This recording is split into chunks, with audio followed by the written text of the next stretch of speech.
नमस्कार, मैं हूं आपके साथ अर्जुन खजूरिया। आपका स्वागत है हमारे चैनल पर। नई संसद जिसका इनॉग्रेशन कुछ दिन पहले प्रधानमंत्री नरेंद्र मोदी ने किया था।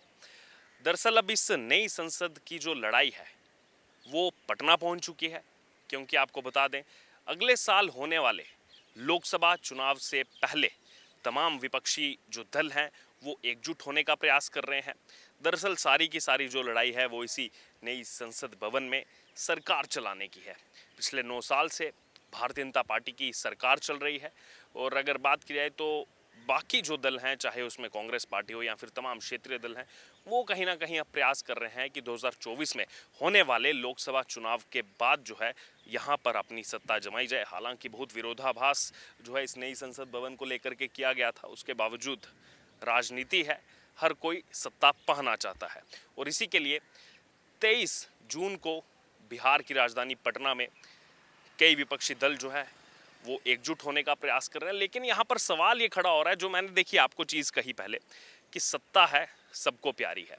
वो इसीलिए क्योंकि इनमें तमाम जो विपक्षी दल वहाँ पर शामिल हो रहे हैं, एक दूसरे को कोस कोस करके गालियाँ देने का काम बाकी राज्यों में कर रहे हैं। एक दूसरे के खिलाफ एकदम युद्ध की तरह जो है अपोजिशन की तरह कई राज्यों में खड़े हैं। लेकिन 23 जून की होने वाली बैठक में भी वहाँ जाना चाह रहे हैं। वहाँ का निमंत्रण जो है जो नीतीश कुमार ने दिया उसको एक्सेप्ट कर चुके हैं।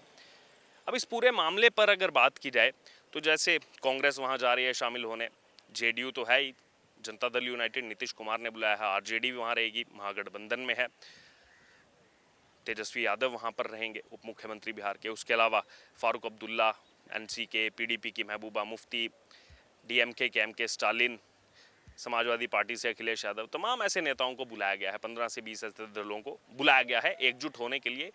2024 में नरेंद्र मोदी जो पिछले 9 साल से प्रधानमंत्री हैं, उनको हराने के लिए विपक्ष जो है एकजुट होना चाह रहा है। लेकिन यहाँ पर सवाल ये खड़ा हो रहा है, आज जो अरविंद केजरीवाल ने कांग्रेस पार्टी के लिए कहा है, लगातार अगर बात की जाए यहाँ पर विपक्ष तो कह रहा है कि हम एकजुट होंगे, लेकिन जो ये विपक्षी एकजुटता की जो थाली है वो बिखरी हुई सी नजर आ रही है। क्योंकि अरविंद केजरीवाल ने आज ये तय कर दिया है और कह दिया है कि इस बैठक का पहला एजेंडा होगा जो अध्यादेश लाया गया है, जो ऑर्डिनेंस लाया गया है दिल्ली में ट्रांसफर पोस्टिंग को लेकर के। उनका ये कहना है, वहीं दूसरी तरफ सूत्रों से जो खबर आ रही है वहाँ पर ये देखा जा रहा है कि कोई भी इसमें ना तो प्रधानमंत्री चेहरे का नाम जो है वो संभावित फाइनल किया जाएगा।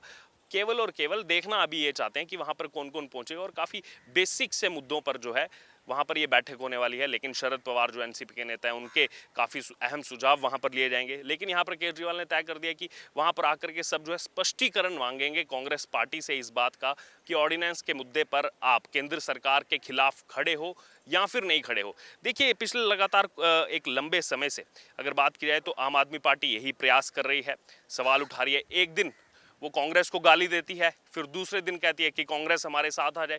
तो कहीं ना कहीं असमंजस की स्थिति ये ना ही केवल आम आदमी पार्टी में बल्कि तमाम बाकी भी जो वहां पर राजनीतिक दल जा रहे हैं उनमें देखने को मिल रही है। देखिए, आम आदमी पार्टी का जिक्र मैं बार बार इसलिए कर रहा हूं, आज यहां पर वो कह रहे हैं कि हम इससे स्पष्टीकरण मांगेंगे कांग्रेस पार्टी से, कांग्रेस पार्टी के साथ जाना चाह रहे हैं कि पहले जो है ऑर्डिनेंस पर हमारा साथ दे दो, उसके बाद साथ देंगे। 2 दिन पहले अरविंद केजरीवाल राजस्थान के श्री गंगानगर पहुंचे थे, वहां पर विधानसभा चुनाव है, वहां से उन्होंने जम के जो है गाली दी कांग्रेस पार्टी को, कहा कि सचिन पायलट तो बोल बोल के बेचारा मर गया। फिर कह रहे हैं कि अशोक गहलोत और वसुंधरा राजे भाई बहन हैं, वहां से जमकर, क्योंकि कांग्रेस सरकार है वहां पर, जमकर कांग्रेस सरकार को कोसा। उससे एक दिन पहले उनके जो प्रवक्ता हैं, अभी हाल ही में मंत्री बनाए गए सौरभ भारद्वाज, वो कहते रहे कि हम मध्य प्रदेश राजस्थान चुनाव को छोड़ देंगे कांग्रेस के लिए, कांग्रेस हमारे लिए दिल्ली पंजाब छोड़ दे। तो रोजाना ये जो स्टेटमेंट्स बदल रही हैं, रोजाना ये जो बयान बदल रहे हैं, इससे साफ तौर पर ये समझा जा रहा है कि विपक्षी एकजुटता की जो बातें की जा रही हैं वो बातें केवल हवा में हैं।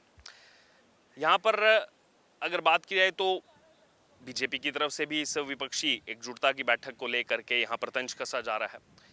जो भारतीय जनता पार्टी बिहार के अध्यक्ष हैं सम्राट, उनकी तरफ से ये कहना है कि ये जो आ रहे हैं वहाँ पर शामिल होने, क्या ये 3-3 महीने के लिए प्रधानमंत्री बनना चाहते हैं। देखिए, ये तंज इसलिए कहा जा रहा है, इस बात के इतने ज़्यादा मायने इसलिए हैं क्योंकि अगर आप देखें जो भी विपक्षी दल वहाँ पर आ रहे हैं उसमें से कई सारे चेहरे ऐसे हैं जो खुद प्रधानमंत्री बनना चाह रहे हैं। कांग्रेस पार्टी भी चाहती है हमारा प्रधानमंत्री बने, हमारे में से कोई चेहरा हो। नीतीश कुमार बेशक सामने वो कह चुके हैं हम राहुल गांधी को समर्थन देंगे, लेकिन जिस हिसाब से प्रयास वो कर रहे हैं, चाहते वो भी हैं कि वो प्रधानमंत्री बने। ममता बनर्जी वो भी चाहती हैं कि उनको प्रधानमंत्री की कुर्सी मिले। अरविंद केजरीवाल तो उनकी बहुत देर से इच्छा है, वो तो 2013-14 में ही 14 वाले इलेक्शन में ही ऐलान कर चुके थे इस चीज़ का। वो बात अलग है, आज भी उनकी एक ही जो है लोकसभा सीट है उनके पास, लेकिन बातें बहुत बड़ी बड़ी करते हैं। MK स्टालिन जो है DMK द्रविड़ मुनेत्र कज़गम जो पार्टी है तमिलनाडु की, इस समय सत्ता में है कांग्रेस के साथ वहाँ पर कोलिशन में, वो चाहते हैं वो मुख्यमंत्री बने।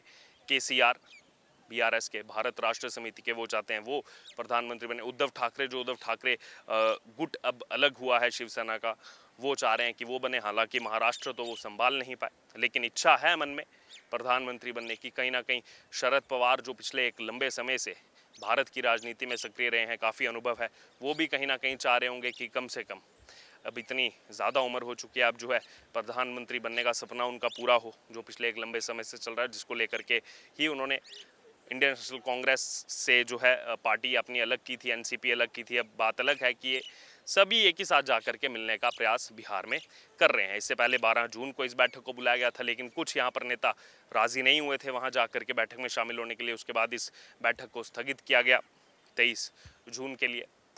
उसके अलावा अगर यहाँ पर बात की जाए तो देखिए, जो दल वहाँ पर शामिल हो रहे हैं, जो ये दिखाने का प्रयास किया जा रहा है कि पूरा विपक्ष एकजुट हो जाएगा PM मोदी के खिलाफ, उनकी तानाशाही के खिलाफ, बार बार आम आदमी पार्टी भी ये चीज़ कर रही है और भी तमाम नेता ये चीज़ कर रहे हैं। लेकिन आप गौर फरमाइएगा, ये जो नई संसद है, इसमें अभी के हिसाब से 543 सांसद चुन करके आएंगे। 543 जो पुरानी लोकसभा है उसमें भी इतनी कैपेसिटी थी, अभी डिलिमिटेशन जो है वो नहीं हुआ है, यानी कि 272 यहाँ पर सांसद चाहिए आपको सरकार बनाने के लिए। 272 का वो जादुई आंकड़ा चाहिए। लेकिन अभी ये जो दल बड़ी बड़ी बातें कर रहे हैं, इनकी अभी अगर आप रियलिटी देखें, अभी किसके कितने यहाँ पर सांसद हैं। आम आदमी पार्टी एक सांसद है, NCP आ रही है, PDP। देखिए, इनको दलों के हिसाब से ऐसे जोड़ा जा रहा है, 15 से 20 दल आ रहे हैं। अभी दूसरे तीसरे दल की बात की, NCP PDP दोनों के मिलाकर के कितने सांसद हैं? 3 लोकसभा सांसद हैं। केवल जम्मू कश्मीर की अब जो पहले 6 सीटें थी, अब 5 रह गई हैं, एक लद्दाख अलग हो गई है। 5 में से केवल 3 सीटों पर इन दोनों पार्टियों का दबदबा चलता है, कभी NC जीती है, कभी PDP जीती है। तो दोनों मिला करके भी देखा जाए तो 3 सीटें वहाँ से आती हैं, 3 सीटें वो, 1 सीट आम आदमी पार्टी की, जो भी करंट सिचुएशन में आपको बता रहा हूँ। और अगर बात की जाए यहाँ पर जो ओपिनियन पोल तमाम सामने आ रहे हैं, तो आम आदमी पार्टी जितना भी पूरे देश में जोर लगा ले, डबल डिजिट में नहीं जाएगी। कुछ सीटें जो मिलेंगी वो भी पंजाब से मिल सकती हैं, क्योंकि वहाँ सरकार नहीं है। दिल्ली में लोकसभा के हिसाब से कुछ आम आदमी पार्टी का वर्चस्व यहाँ पर नहीं देखने को मिल रहा है। NC PDP की बात की जाए तो वो केवल 3 ही सीटों पर सीमित है। इस बार वहाँ भी क्या कुछ ऊपर नीचे होगा, ये एक अलग बात है, लेकिन उन 3 सीटों से आगे उनका बिल्कुल भी वोट बैंक नहीं है। और भी तमाम ऐसे दल हैं जो केवल कुछ ही सीट्स पर सीमित है, डबल डिजिट्स तक भी जिनकी रीच नहीं है, वो इसमें शामिल हो रहे हैं। बहरहाल ये पूरी की पूरी लड़ाई इस नए संसद भवन को लेकर है। यहाँ पर जो भी, क्योंकि जीत करके आएगा, अगले अगर एब्सोल्यूट मेजॉरिटी में आता है, सरकार नहीं गिरती है, तो अगले 5 साल तक 2024 से 2029 तक यहाँ से पूरे देश पर राज करेगा, पूरे देश की 140 करोड़ जनता को चलाएगा। इसीलिए ये विपक्षी प्रयास तो कर रहे हैं एकजुट होने का, लेकिन आपस में ही जो खिचड़ी पकती हुई नज़र आ रही है, जो यहाँ पर एक तरफ बोला तो जा रहा है हम एकजुट होने जा रहे हैं, लेकिन उससे पहले ही तमाम जो स्टेटमेंट सामने आ रहे हैं। कांग्रेस की अगर बात करें, दिल्ली पंजाब यूनिट बिल्कुल नहीं चाहती आम आदमी पार्टी के साथ जाना। आम आदमी पार्टी कह रही है हम तो सिर्फ अध्यादेश के मुद्दे पर ही बात करेंगे और कोई बात ही नहीं करनी है उनको, और उस पर पहले ही वो जो है बैकफुट पर नज़र आ रहे हैं, क्योंकि कांग्रेस पार्टी मुख्य विपक्षी दल है, वही उनका साथ नहीं दे रही है, क्योंकि खुद स्टेट लीडरशिप ने इसको लेकर मना कर दिया। तो तमाम ये असमंजस की स्थिति बनी हुई है 23 जून को होने वाली विपक्षी नेताओं की बैठक से पहले।